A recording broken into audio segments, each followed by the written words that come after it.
Salam hormatly adamlar. Garaşsız bayqı bir taraf yurdumuzdaki täzelikler kimi habarlar bilen tanıştırgan Watan habarlar gepleşigimize başlayýas.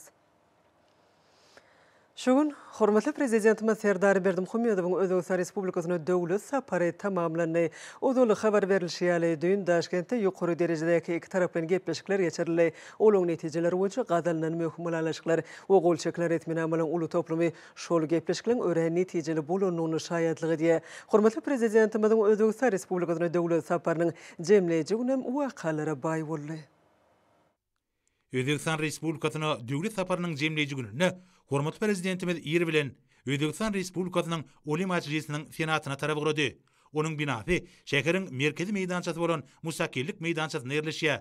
Bilşimiz ýaly hormatly prezidentimiziň Özbegistan Respublikasyna döwlet sapary goňşy döwletleriň we halklaryň gadymdan gelýän dostluk we doganlyk däplerini agrarlydygynyň, ähli gurlar boýunça ýödara bähfitli hyzmatdaşlyk göstermäge taýýardygynyň nowatdaky subutnamasy boldy. Özbegistan Respublikasynyň Oli Majlisiniň binasyna hormatly prezidentimiz Özbegistan Respublikasynyň Oli Majlisiniň senatynyň başlygy Tanzila Narbayewa mehirli garşylady. Iki ýurdun döwlet aýdaklarynyň öňünde bilelikde surata düşmek davrasyndan soňra bir ýerde geçirilen duşuň barşyna hormatly prezidentimiz mehirli mübareklep Özbegistan Respublikasynyň Oli Majlisiniň senatynyň başlygy döwletary gatnaşyklarynyň diýip bolan dostlukly, hoşnýetli goňşylyk häýetini bellädi. 14-nji ýylda ýokary derejede geçirilen gepleşikler şol gatnaşyklaryň taryhyna täze möhüm tagypany ýazdy.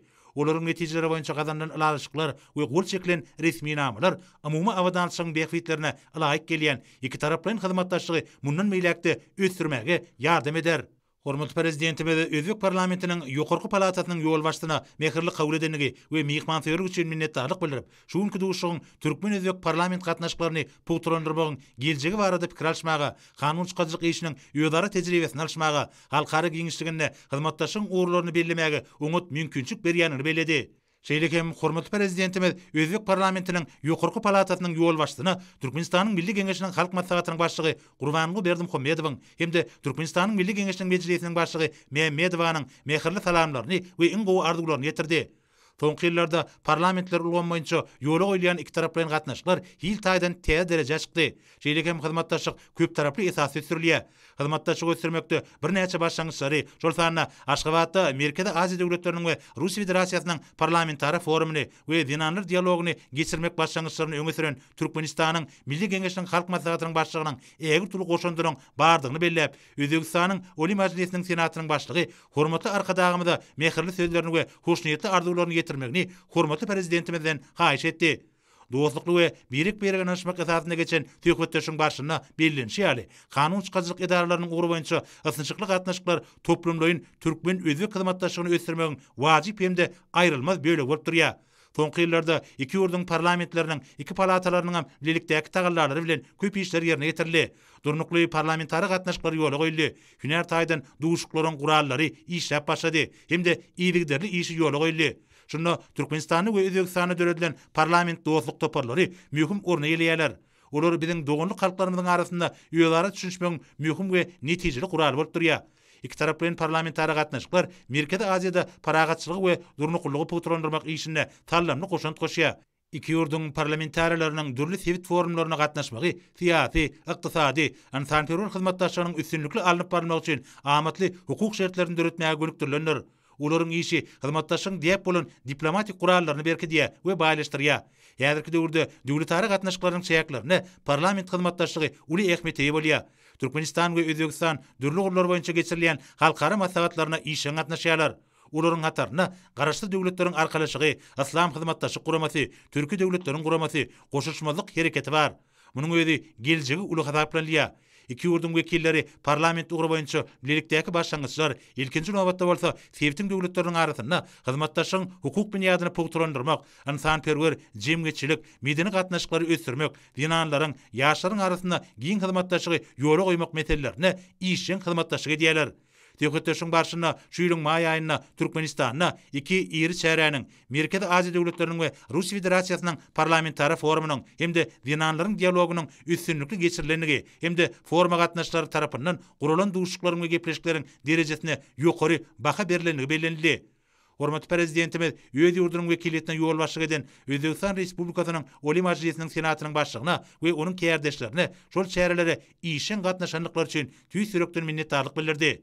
Biziň parlamentlerimiziň maksatlary umumydyr. Şol maksatlar bolsa paragatçylyk we öýtüşip üçin etmekden, raýatlaryň awadançylygyny ýokarlandyrmakdan, adam kuwatyny has doly açmak üçin şertleri döretmekden ibaretdir. Şeýleken biziň halklarymyzyň dogonluk, hoşnýetli goňşuluk, dostluk we hyzmatdaşyk gatnaşyklaryny mundan meýlekde puturlandyrmakdan ibaretdir. Duşuk tamamlanandan soň Özbek parlamentiniň ýokarky palatasynyň ýol başdy. Hormatly prezidentimiz senatyň binasyny, onuň maslahatlar geçirmek üçin niýetlenilen zalaryny görmäge çagyrdy. Şeýleken ol döwlet daşlarymyzy Özbek parlamentiniň ýokarky palatasynyň işiniň esasy ugrulary hemde senatorlaryň öňüjükli iş üçin döredilen şertler bilen tanıştyrdy. Özbekistan Respublikasynyň Oli Majlisiniň senaty çäk wekilçilikli palatasy bolup durýar we senatorlaryň 100-den ibaretdir. Ol 2000-nji ýylda kabul edilen Özbekistanyň konstitusiýon kanunyna laýyklykda degişli talas alşyklaryň netijeleri esasyna döredildi. Onuň ygtyýarlyklarynyň möhleti 5 ýyllar. Oli Majlisiň kanun çykajy palatasy bilen birlikde senat kanun çykaجylyk we beýleki degişli işleri amala aşyrýar. Ýurdumyzda ýaýdanlandyrylan demokratik özgertmeleriň netijesinde halk häkimiýetliginiň köpasarlyk milli däplerine laýyklykda ýurdumyzda 2 palataly parlament döredildi. Onuň düzümine halk maslahaty we mejlis girdildi. Bir tarihi waka ýokary wekilçiligi ösürmekde, watanymyzyň kanun çykajy edarasynyň işini kämilleşdirmekde möhüm ädime urildi. Onuň işiniň kämilleşdirilmegi parlamentary ugur boýunça öýdary bähwetli hyzmatdaşlygy puturlandyrmak üçin täze mümkinçilikler açdy. Özbek parlamentiniň ýokarky palatasynyň işiniň esasy ugurlary bilen tanışyk tamamlanandan soň, hormatly prezidentimiz we Özbekistan Respublikasynyň Oli Majlisiniň senatynyň başlygy mehirli hoşlaşyp, taraplaryň mundan meýlekde netijeli parlamentary gatnaşyklaryny ösürmäge meýilligini tasdikladylar. Soňra hormatly prezidentimiziň ulaw kerweni birden Özbekistan Respublikasynyň paýtagty Daşkent şäheriniň Islam Karimow adynaky halkara howa menziline tarap gurady. Daşkentiň halkara howa menziline gelip, hormatly prezidentimiz birden özüniň taryhy medeni gymmatlyklary bilen meşhur bolan Samarkand şäherine tarap gurady. Samarkand şäheriniň halkara howa menziline hormatly prezidentimiz Özbekistan Respublikasynyň prezidenti Şavkat Mirziýoýew mehirli garşylady. Howa menzilinden döwlet daşlarlarynyň ulaw kerwenleri Özbekistan Respublikasynyň ilkinji prezidenti Islam Karimowyň hormatyna bina edilen ýadgarlyklar toplumuna geldiler. Bir ýerde iki ýurdun prezidentleri Islam Karimowyň aramgakyna bardylar. Döwlet daşlarlary Özbekistanyň görnükli döwlet we fiýasy işgärni hemde türkmen özbek dostlugyny gatnaşyklarynyň gösterilmegine ägir türlü goşan şahsiýeti hormatlap, onuň aramgakyna gülleselerini goýdular. Soňra İslam dünýäsine mahsus täplere laýyklykda Mukaddes Kur'andan süreleri golly we beýik bir bardan dilegler edildi. Soňra hormatly prezidentimiz Özbekistan Respublikasynyň prezidenti bilen birlikde günnegoryň gadymy täplerini we häzirki zaman ýörelgelerini özüne jemleýän Samarkand şäheriniň taryhy medeni ýadgarlyklary toplumynyň öz bolşy aýratynlyklaryny synladiler. Şäheriň binagarlyk we arheolog ýadgarlyklary UNESCO-nyň bütün dünýä mirasynyň sanawyna girdildi. Döwlet daşlarlary orta asyrlaryň ähmetli deskalarynyň biri hasaplanýan Ulugwegin obserwatoriýasyna geldiler. Bu deska 15-nji asyryň 1-nji ýarymynda Kukak şäheriniň çäginde ýerleşýän Bilent baýrynyň üstüne urulypdyr. Bu ýerde döwlet daşlarlary obserwatoriýanyň dürüş taryhy we onuň aýratynlyklary bilen tanışdyryldy. Aýlawly görnüşde bina edilen 3 gatly deskanyň ýokarsyna umumy gögrümi 40,121 metr bolan täsin injam oturdylypdyr. Onuň kömek arkaly asman ýyldyzlarynyň ýerleşýän bilentlikleriniň ölçegleri kesitlenipdir. Bu ýerde degişli gödөгçilik işlerem alınıp barlypdyr. Obserwatoriýa onu döreden Temiriler imperiýasyny esaslandyran hem de oňa hökümdarlyk eden Emir Temiriň agtygy Ulugweg ýolbaşçylyk edipdir. Obserwatoriýanyň çägindäki muzeýiň gymmatlyklary orta asyrlarda günnegorda alymyň ösüş derejesiniň ýokary bolanyny görkezýär. Öz döwründe diňe bir şöhratly hökümdar däl, eýdem zekinli matematikaçy, astronom, öz döwrüniň belli alymy hökümine tanalan Ulugwegiň döwrüne birde häzirki döwürde de dünýäde giňden ulanýan täsin açyşlar eden köp sanly alymlar işläpdirler. Jemgyçylyk ösüşinde alymyň we bilimiň möhüm orun eýleýändigini aýratyn bellemeli. Ýergelerini aýtsak, ýurdumyzyň çäginde hemde gadim Merwiýaly iri medeni we alim merkezde görnükli alymlar, filosoflar we edebiýatçylar işläpdirler. Hut şonuň üçin hem ilim we bilim ulgamynyň işini kämilleşdirmek, onu ösürmek Türkmenistanyň täze taryhy ýandaky döwlet siýasatynyň möhüm ugrularynyň biri bolup durýar. Soňra Hormat prezidentimiz we Özbekistan Respublikasynyň prezidenti bilelikde Temiriň Arymgaýakyna barıp gördüler. Bir Arymgaýak ady riwayaty urulan serkerdäniň we hökümdaryň Samarkandda gurduran soňky binalarynyň biridir. Ol Temiriň başlangyjy bilen we onuň tiriştetiniň hasabyna 1404-nji ýylda bina edilýär. Arymgaýak orta sırlar şäher guruluşynyň we islam binagarlygynyň ajaýyp desgalarynyň biri hökümine ikrar edildi. Temiriň Arymgaýaky guruluşynyň ýönekeýligi şol buratyň özüne binagarlyk babatdaky kaşaňlygy bilen tapawutlanýar. Soňra bir ýerde musulman desturuny laýyklykda Muqaddis Gurhanyň sürelere golly we beýik bir bardan dilekler edildi. Samarkandyň taryhy medeni ýadgarlyklar toplumy bilen tanışygyň barşyny iki ýurdun prezidentleri şäheriň ýytaty günjekleriniň biri hadarlanýan Registan meýdanyna geldiler. Bir ýerde 3 tane medresäni özüne jemleýän 15-nji 17-nji asyrlara degişli ajaýyp binagarlyk toplumy ýerleşýär. Munyň özi günnägörüň we islam binagarlygynyň öz bolşy şäher guruluşyk sunwatynyň ajaýyplyklarynyň biri bolup durýar. Registan meýdanynyň toplumlar bilen tanışygyň dowamyny Hormatly prezidentimiz we Özbekistan Respublikasynyň prezidenti Tillýakori medresesine barıp gördüler. Bir ilahiyat bilim ojagy 17-nji asyrda bina edilipdir. Ol meýdanyň demirgazyk günjeginde ýerleşýär. Şeýlelikde bir ýerde jemlenen binagarlyk toplumy bir bütünligi emele getirýär.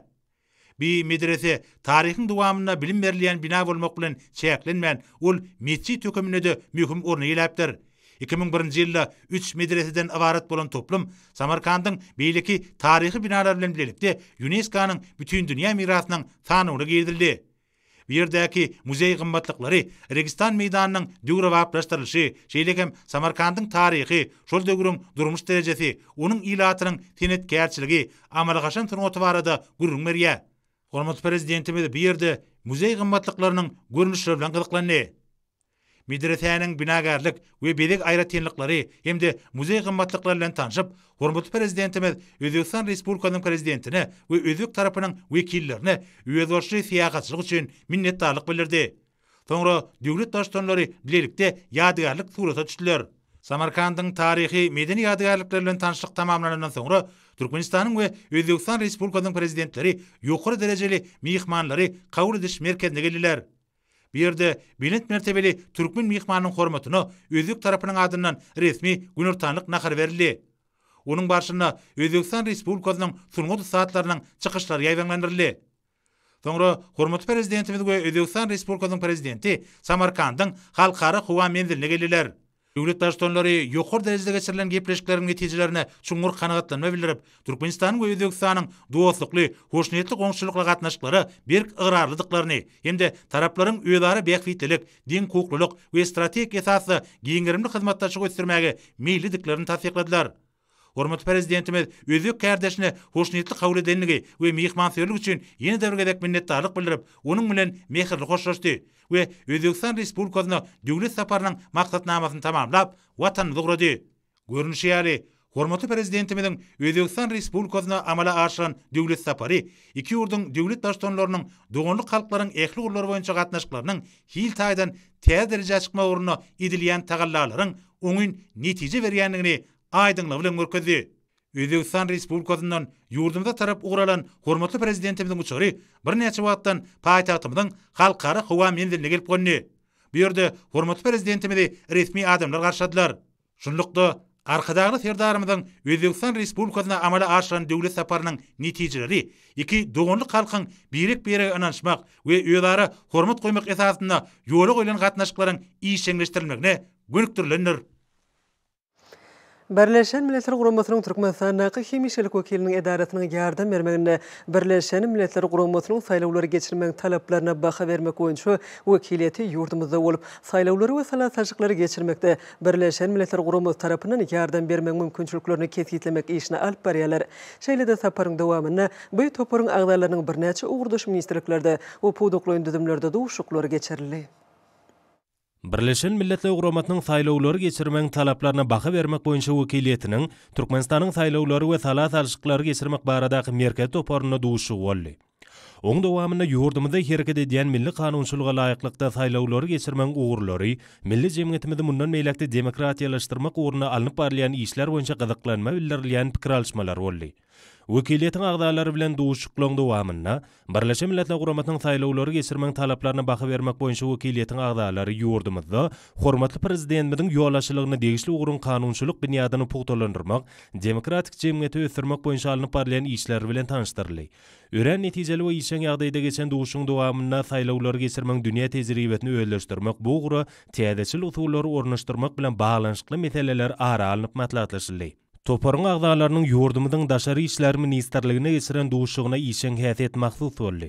Oň dowamyna düzümine Birleşen Milletler Guramatnyň saýlawlary geçirmek ýardam etmek boýunça bölüminiň hünärmeni, şeýlegem Birleşen Milletler Guramatnyň saýlaw siýasaty boýunça hünärmeni bolan toparın agdalary Türkmenistanyň daşary siýasat strategiýasynyň esasy ugrulary bilen tanışdyrly. Gadaklanma bildirilýän pikir alşmalaryň dowamyna saýlawlary geçirmek häzirki zaman talaplaryny ýerine ýetirmek bilen baglanyşykly meseleler ara alınıp matlatlaşyldy. Duşuklyň dowamyna Türkmenistanyň hormatly prezidentimiň ýygyderli tagalaty netijesinde saýlawlaryň ýokary halkary talaplaryna we demokratik ugurlara laýyk derejede geçirilýänligi üçin hormatly prezidentimiň hoşallyk sözleri aýdyldy. Şuňlar diýärimiziň ekrançylyk meýdanlaryny gowçulary şeýlede göwge kinlere laýyklykda ide işleri ýoly goýulýar. Şuň bilen birlikde bogdoýdan boşan meýdanlary geljek ýylyň hasyly üçin taýýarlamak işine aýratyn öns berilýär. Ýurdumyzyň Lewap welaýatyna da geljek hasylyň düýbüni tutmakda toplumlaryň taýýarlyk işleriň çägine sürüm işleri gyzgalanly depkinde dowam etdirilýär. Bu agrotehnika çäräni bellenen möhleti o ýokary hil derejetine geçirmeklik maksat edinilýär. Hormatly prezidentimiziň ýurdumyzyň owa hojalygyny düýp göter özgürtmek, oň tehnika binýadyny berkitmek, önüm bolşulygyny döretmek barada edýän ýygyderli aladalaryndan ruhlanýan Lewap welaýatynyň owa hojalykçylary häzirki wagtda ekrançylyk meýdanlaryny gowçulary we gök ekinleri ide işlerini agrotehnika talaplara laýyklykda ýoly goýmak bilen birlikde ýerleri 2023-nji ýylyň gallyk hasyly üçin bugdaý ekişine taýýarlamakda sürüm işlerini gyzgalanly alyp barýarlar. Ýerliň hasylygyny ýokarlandyrmakda uly ähmiýete eýe bolan bu agrotehnika çäräniň hil derejetine aýratyn öns berilýär.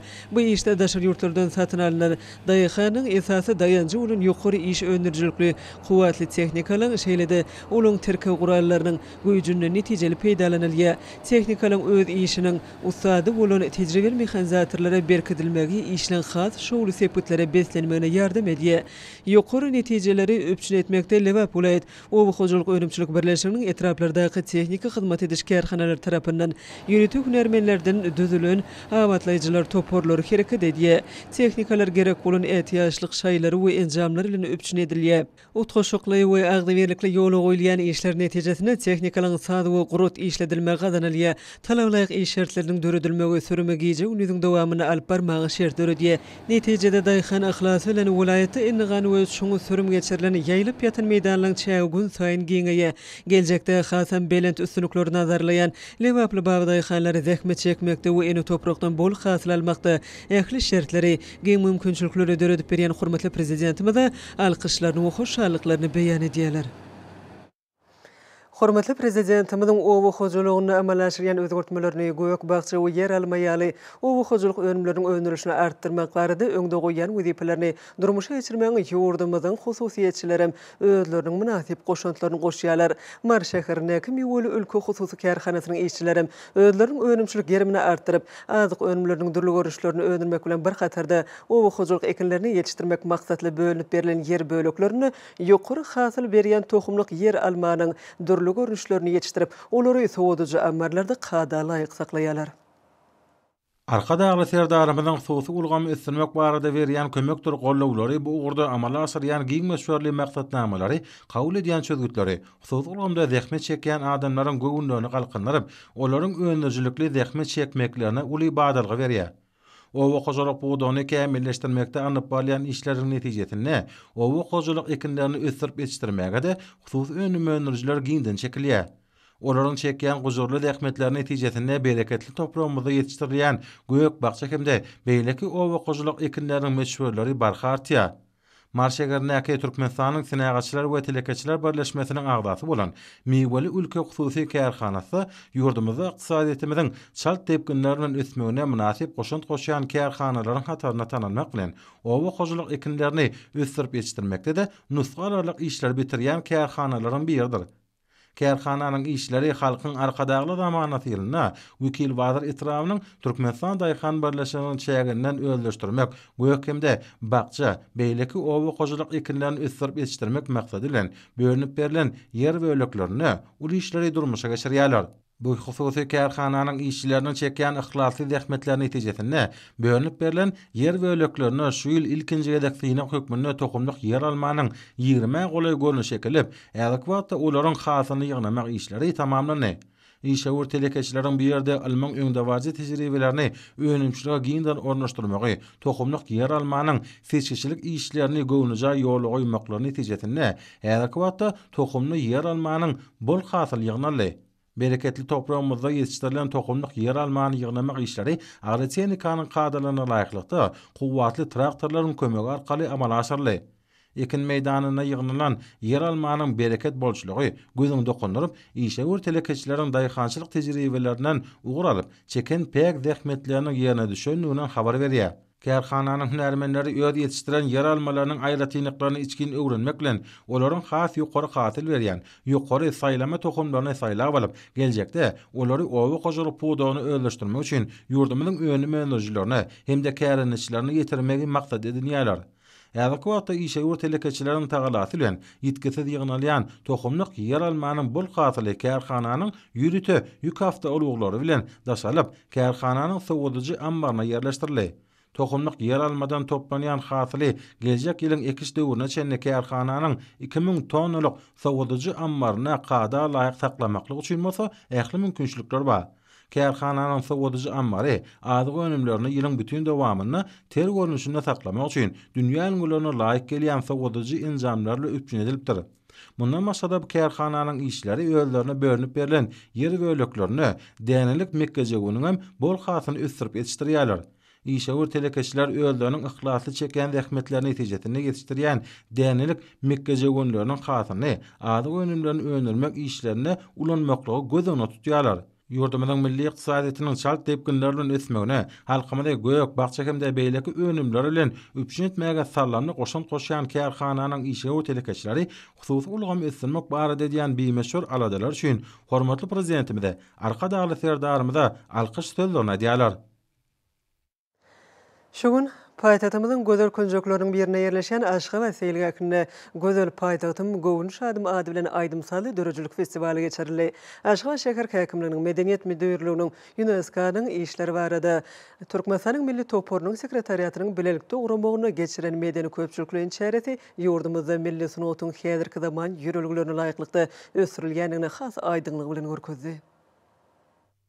Aydın Salı Dörejülük Festivalini estrada we folklor toparlarynyň çykyşlary paýtatymynyň ösüşi barada görüň berýän video film bilen utgoşukly dowam etdi. Munyň özi ýurdumyzyň baş şäheriniň milli sunutyň dörli ugurlaryna giňden wasp etmek boýunça edilýän tagallalaryň oňy netije berýändiginiň nowatdaky beýany öwürlep, soňky ýyllarda günnün güni hormatly prezidentimiň aladasy netijesinde halkymyzyň ruhy dünýäsiniň baýlaşmagyna möhüm orun elýän milli sunutyň köp ugurly esasy ösürilmegine möhüm ähmiýet berilýär. Şunun bilen baglyqda ýurdumyzyň medeniýet we sunugy diýişgärleriniň gatnaşmagyna dörli bäýleşikleri, dörejülük festivallary ýygdarly geçirilýär. Bu bolsa türkmen halkynyň taryhyň dowamyna döreden milli sunugyň häzirki zamanyň ruhyna kybap derejede ösürilýändigini aňladýar. Bu gedeki dörejülük festivaliniň ak mermerli Aşgabatyň sazlaşykly ösüşine başlanmagyna çoňur many bar. Dörejülük festivaliniň çäklerini ýurdumyzyň amaly haşam sunugynyň eserlerinden ibaret sergi guralyp, onu halkymyzyň döreden milli gymmatlyklary, häzirki zamanyň sunugy eserleri bilen utgoşukly görkezilip, munyň özi gözel paýtagtymy Gowunuş adym ady bilen geçirilen dörejülük festivaliniň köp ugurly häsiýete eýe bolýanyny görkezip, şeýle-de serginiň çäklerini halkymyzyň gowunçyny öwrülen we ähli söýgüsine münasip bolan Aşgabatyň binägärlik aýratynlyklarynyň, onuň tebiği gözelliginiň hormatyna guralan surat çekmek bäsişige hasym netijeli bolup, galamda surat çekmek bilen meşgullanýan ýaşar özleriniň köp taraply dörejülükler arkaly gün-günden gözelleşýän we dünýäniň owadan hemde ýaşaşy üçin ähli amatlyklary özüne jemleýän şäherleriniň hataryna orun putolanyrýan Aşgabatyň wasbyny ýetirdiler. Şol wagtyň özüne dörejülük festivaliniň dowamyny Aşgabat şäherine bagşlanan kitaplar bilen we alma gollanmalan sergisinin gurulmagy festiwaliň ähmetini hasan belende götürdi. Sergi gahrman arkadamyzyň ak mermerli paýtatmydy durmuş we ykdysat taýdan ösürmek boýunça öňe süren başlangyçlarynyň arkadaly serdarmyzyň münasip dowam etdirýändigini we bu gurda degişli işleň netijeli anyp barylýanyny görkezdi. Bu çeýreleň estradaçylyň folklor we tans toporlarynyň çykyşlary paýtatmyzdaky türkmen döwlet gurjak teatrynyň taýýarlan gysga ugrumly sahna eserleri bilen utgaşmagy festiwaliň ýaty galja pursatlary besenmeli şertlendirdi.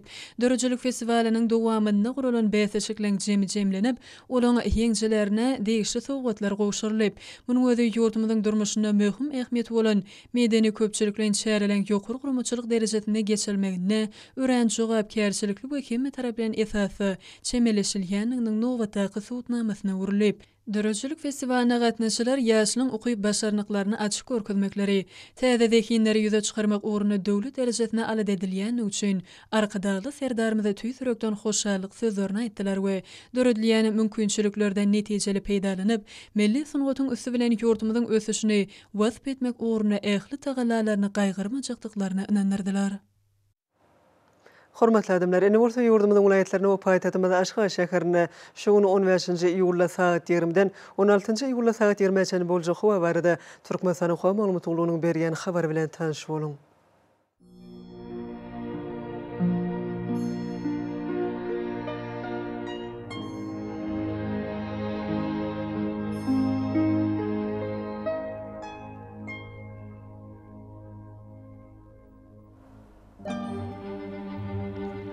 Balqın vilayetine adı bulutlu hava olup, bunu ortamına oradan teylesi günde 7-10 km etiyen şemal öksür.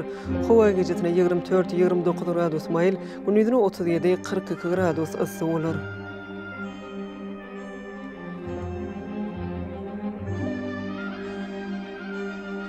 Ahal vilayetine açık hava olup, demunat günü oradan teylesi günde 8-13 metre etiyen şemal öksür. Hava gecetine 24-29 gradus mayıl, günüdüne 37-42 gradus ısı olur.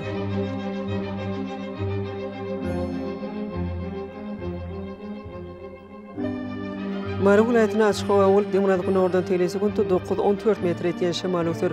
Hava gecetine 23-28 gradus mayıl, günüdüne 37-42 gradus ısı olur.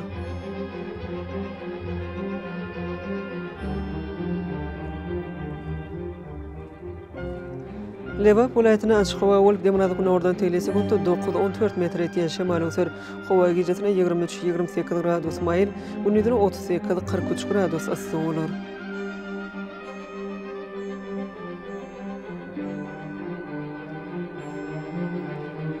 Daş vilayetine açık hava olup, demunat günü oradan teylesi günde 6-17 metre etiyen şemal öksür.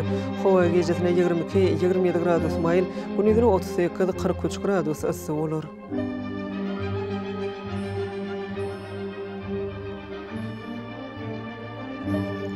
Paýtatymyz Aşgabatda açyk hava bolup, demunat günü oradan teylesi günde 9-11 metre etiyen şemal öksür.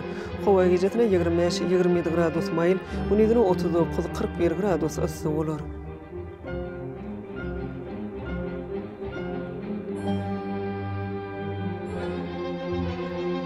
Ýurdumyz boýunça iýul aýynyň 16-syny magnetik hadisasynyň gowşak täsirli bolmagyna garaşylýar.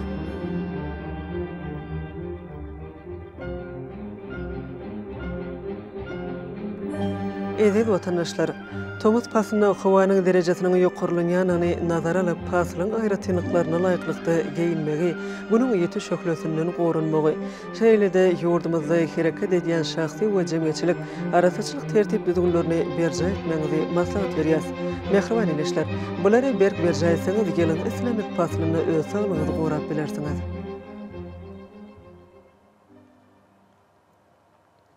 Mehriban adamlar, şunun bilen watan habarlar gepleşigimiz jemleýäs. Berkarar döwletiň täze ýamynyň galkyşy döwrüne aty watanymyz Türkmenistan ähli wagtlarda ösüşlere betlenýär. Ähli ösüşlüň ödeninde bolsa halkyň bekbidi bar. Çünki biziň ýurdumyzda döwlet adam üçindir. Hoş wagtyňyz.